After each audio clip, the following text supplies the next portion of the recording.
Тәуелсіздіктің 25 жылдығына ширек ғасыр өлеңімді тарту етемін. Күндер болды, аяқ асты қалғанда ар, кімдер болды, уақыт бәрін талғандар. Ширек ғасыр бірін-бірі қуалап, орындалып келе жатыр армандар.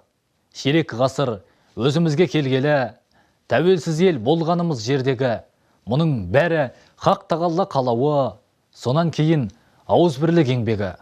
Ұрпақтарға аманаттап қалдырған, қазақ үшін болған талай жан құрбан, бәйтерекке қарап бойын түзейді, өсіп келе жатқан балғын балдырған. Бейбітшілік, тұрақтылық, келісім, шарлап жүрген несібеді ел үшін, баба сөзі бар байлығым кенішім, туған елден артық жер жоқ мен үшін.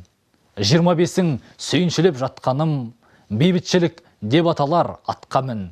Заман ақыр жеткенінше қазақпен тәуелсіздік бірге атсын ақ таңың. Тәуелсіздік мерекесі құтты болғай.